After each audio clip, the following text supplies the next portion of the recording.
In this series of videos about the 6 elements method for creating value propositions, we're taking real-life case studies from in the market and we're running it through the 6 elements method to understand and critique how good a value proposition it is. And the next one is the air umbrella. Now this is a product which is just like a normal umbrella, but instead of having a canopy of cloth, it has a canopy of air. Let's have a look at it here. So let's look at our value proposition. I'm not entirely sure who the target is for this, but the insight, I suppose, is around the idea that when you use a normal umbrella, it gets wet, and then when you come into the office or into the house, that thing's dripping and it goes all over the carpet or all over the floor. An air umbrella has a canopy of air, and so it doesn't get wet.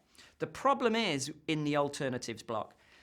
Now, how could I solve that now? Well, I could leave my umbrella outside, I could shake my umbrella. Do you know what I don't need? I don't need an enormous fan on the end of a stick, which is the reason to believe behind this product, which creates a canopy of air with a 2.5 meter splash zone, which covers everybody around me in water because I'm blowing it off my air umbrella onto them.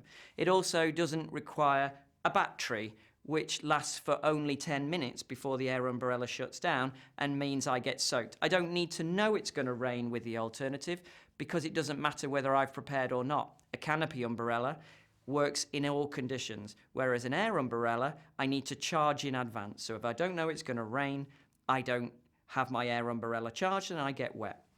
The weakness of the air umbrella is in element number 3, the alternatives. It's over-engineered, it's over-complicated, and it's overpriced, and the alternatives are pretty good, and they are incredibly ubiquitous, and they are incredibly cheap, and they're available everywhere.